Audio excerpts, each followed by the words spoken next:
Bem-vindos ao canal Neurobehaviorismo. Bom, antes de começar o vídeo, pessoal, eu gostaria que vocês dessem o like de vocês, se inscrevessem no canal e compartilhassem o vídeo. Esse canal não tem nenhuma ajuda externa, tá? Não tem fins lucrativos. Então, para que ele possa existir, eu preciso que vocês façam essas três coisas, além de deixar o comentário de vocês aí embaixo, para enriquecer o trabalho do canal.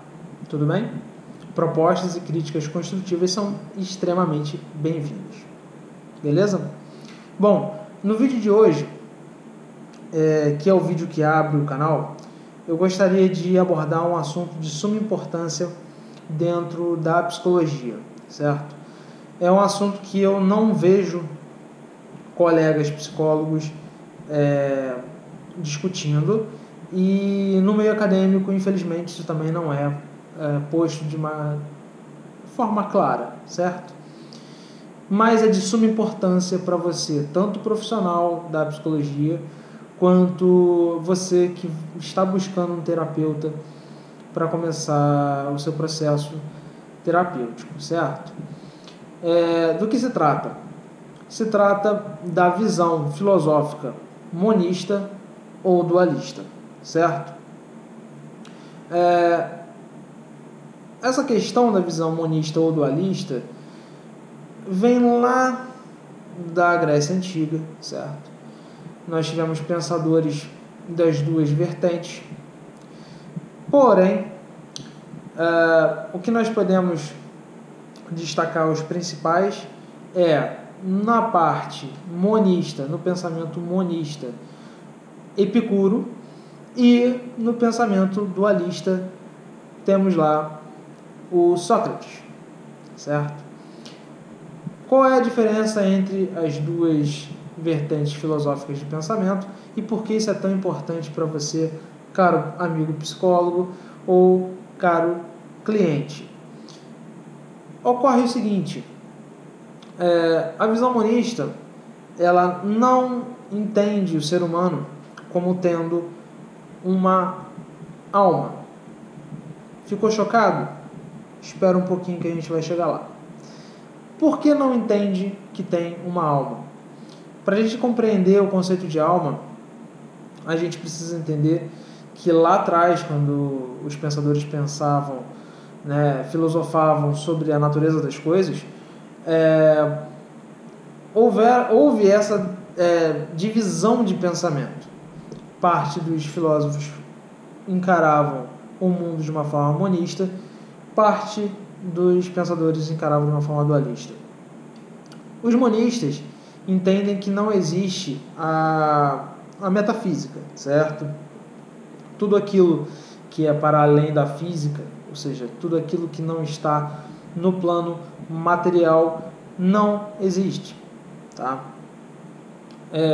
Por que isso é importante na psicologia? Na psicologia, o conceito de inconsciente, o conceito de mente, inclusive, clássico, o conceito freudiano, é um conceito dualista. A mente e o inconsciente são encarados pela psicanálise, principalmente pela psicanálise, como instâncias metafísicas, ou seja, elas interagem com o corpo, mas elas não são o corpo, elas não fazem parte intrínseca do corpo. Na visão monista, isso não acontece. Na visão monista, se entende que o ser humano é um organismo complexo que se comporta, certo? Então, a diferença básica é que dentro da neuropsicologia, principalmente, a visão predominante deveria ser, pelo menos, a visão monista. Por quê? No que consiste a neuropsicologia? A neuropsicologia consiste justamente em estudar os comportamentos humanos com base no cérebro, no aparato neurológico, certo? Nos vídeos que vão se seguir, nós vamos debater, nós vamos discutir justamente o porquê nós chegamos nesse tipo de visão monista dentro da psicologia E por que não seguir com a visão dualista, justamente em interface com as neurociências, certo? Mas, o que é importante que se entenda? Toda a visão dualista vai compreender uma mente e um corpo, uma divisão entre mente e corpo. Dessa divisão mente e corpo surgiram alguns conceitos, como por exemplo, de que a mente influencia no corpo, ou que o corpo influencia na mente. Quando se tem uma visão monista, não existe essa influência. Por que não existe essa influência? Porque mente, enquanto um repertório de comportamentos, sentimentos, emoções, são comportamentos do corpo, são expressões do corpo. O próprio pensamento, para uma visão monista, o próprio pensamento é físico, o próprio pensamento ocorre no aparato neurológico e é rastreável. Quando você tem uma visão monista,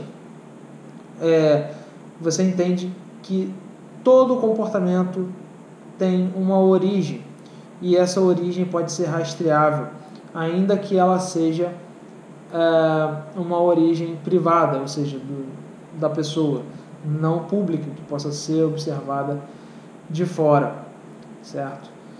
Quando você tem uma visão dualista, normalmente todas as abordagens que têm uma visão dualista, elas entendem que o comportamento vem da pessoa, vem de um ânimos, vem de uma alma, vem de uma mente, vem de algo interno do sujeito. Qual é o grande problema disso em termos práticos? Podemos ver que todas as abordagens dualistas têm contradições entre si. Por isso você tem uma pluralidade muito grande de visões dualistas de ser humano. Porque cada autor vai dar a sua interpretação do que é a mente, do que é esse ânimos, do que é essa alma. Ao passo que na visão monista, nós temos uma consistência muito maior, teórica e prática também. Então, a única abordagem que é monista, dentre todas as abordagens da psicologia, é o behaviorismo. O behaviorismo, ele entende o ser humano como não tendo uma mente metafísica, como não tendo uma alma. Muito bem. Por que isso é importante para você? Porque a única abordagem que é baseada na ciência, no processo científico, certo? É o behaviorismo, certo? A TCC surgiu, o vídeo vai ficar um pouco longo mesmo, mas se você quiser ver em 2, 3 partes, não tem problema nenhum, certo? A TCC surgiu justamente da necessidade de tornar o behaviorismo mais palatável, socialmente falando, porque você imagine, o behaviorismo ele se consolidou na década de 70 com Skinner, a aplicação do behaviorismo em seres humanos, né, se consolidou com Skinner, e você imagine no âmbito de uma sociedade cristã, né, uma sociedade que se desenvolveu toda em cima de uma visão dualista, você pode compreender que uma visão monista de ser humano não seria muito bem aceita. Do outro lado, nós temos o cognitivismo, que tem uma visão de ser humano dualista, certo? O que estava acontecendo então nesse período histórico? O cognitivismo estava se perdendo do ponto de vista de coesão de pensamentos. Muitos pensadores do cognitivismo divergiam em vários aspectos, justamente porque o cognitivismo não passou pelo crivo do método científico. Ele é mais uma abordagem que infere hipóteses em cima desse ânimos, dessa mente, certo? Nessa mente oculta, né, que se manifesta através do corpo. Então, o cognitivismo precisava de uma objetividade, né, na prática clínica.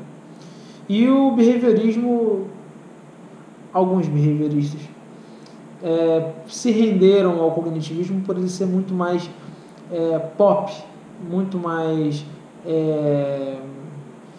bem visto pela sociedade, justamente por ele compreender esse conceito de mente e corpo separados.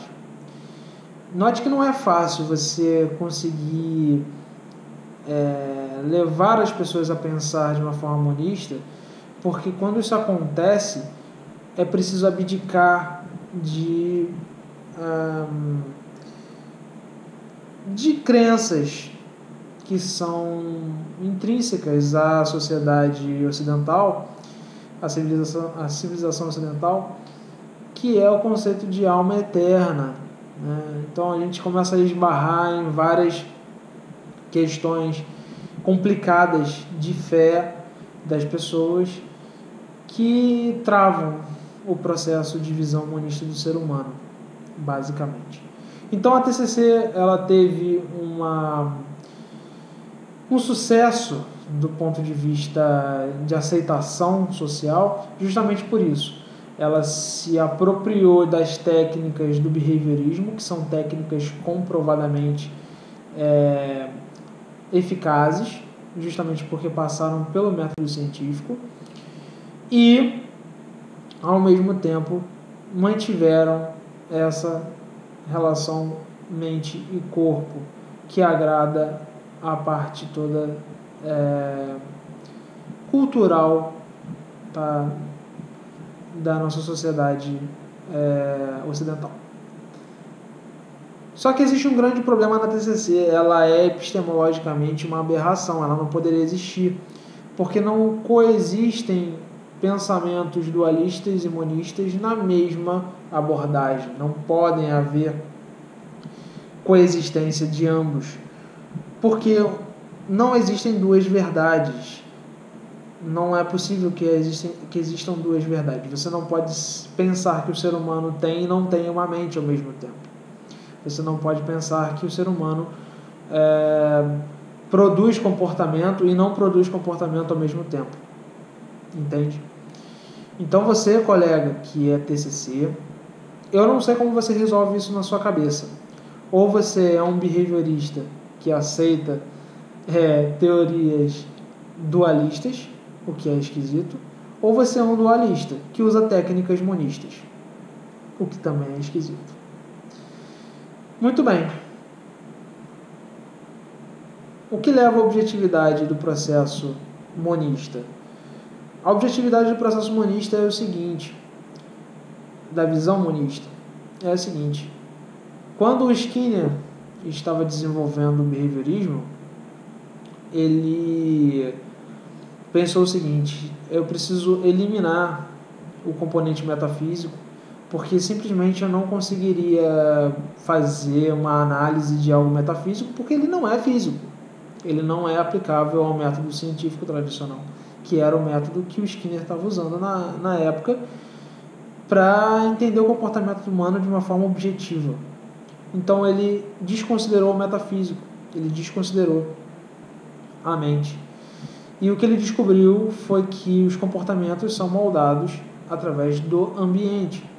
O que existia de interno ao indivíduo era a sua carga genética. Todo o resto era moldado pela história de vida do sujeito, pela interação que o sujeito tem com o ambiente modificando o sujeito modificando o ambiente em resposta, e a cultura, que é um elemento massificador e padronizador das civilizações, certo? Portanto, o Skinner conseguiu definir esses três pilares, que são os pilares do comportamento humano, que é a filogenética, ou seja, a nossa base genética, que hoje se sabe que é modificável ao longo da vida do indivíduo, de acordo com as interações que ele tem com o ambiente. A sua ontogenética, que é a sua história de vida, e a história de vida do sujeito é desde dentro da barriga da mãe, desde o momento da concepção até o momento da sua morte. Então, todas as milhares de interações, milhões de interações possíveis e imagináveis que esse organismo tem com o ambiente são importantes. E por fim, a cultura, com todos os seus valores e todas as suas regras e normas de como ser, como não ser, e visões de mundo. Dentro desta questão cultural, nós podemos também dizer que as religiões fazem parte, e uma parte extremamente importante, da modelagem das pessoas, da forma como elas são moldadas e como elas se comportam, certo? Note que nessa visão skinneriana de ser humano, é impossível que dois organismos sejam exatamente iguais, porque dois organismos não vão ter as mesmas interações com o meio do dia que eles são concebidos ao dia que eles morrem. É impossível. Mesmo que tenham a mesma carga genética, ou seja, gêmeos jamais serão iguais. Suas personalidades jamais serão iguais. Note também que é uma coisa muito mais complexa, muito mais rica do que, por exemplo, o processo edípico freudiano, que concebe um ser humano a partir apenas de uma interação com a mãe, né, e o significado da mãe para esse indivíduo. Para Freud, você vai ser histérico, ou você vai ser psicótico, ou você vai ser neurótico, somente com base no processo edípico, que é uma contingência somente. Freud não estava errado no que ele dizia, tá? Muita coisa que ele dizia tinha todo o sentido do mundo. A explicação dos porquês que esses fenômenos aconteciam é que é falha do ponto de vista de uma análise moderna de comportamento, certo? Bom, eu espero que é isso, espero que tenha levantado algumas dúvidas, pelo menos, né? Não espero que você saia desse vídeo compreendendo 100% a questão monista e a questão dualista. Eu só dei uma introdução, certo? Muito por alto, do que vai ser a tônica do canal, tá? Eu tenho uma visão monista de ser humano, certo? Então, eles podem esperar que os temas aqui abordados serão abordados na visão monista, porém eu sempre vou tentar fazer o paralelo com a visão dualista. E por que eu optei por seguir a visão monista de mundo, certo? Então é isso, espero que vocês tenham gostado do vídeo. Eu sei que ficou longo, os vídeos desse canal serão longos, mas é aquele tipo de vídeo para você chegar na sua casa, botar na sua televisão, deitar na sua cama e aproveitar uma aulinha de psicologia e de filosofia e de neuropsicologia, certo? Se você gostou, dá aquele seu like. Se gostou mais ainda e não está inscrito no canal, eu peço para você que você se inscreva e, por favor, compartilhe o vídeo. A gente se vê no próximo. Valeu!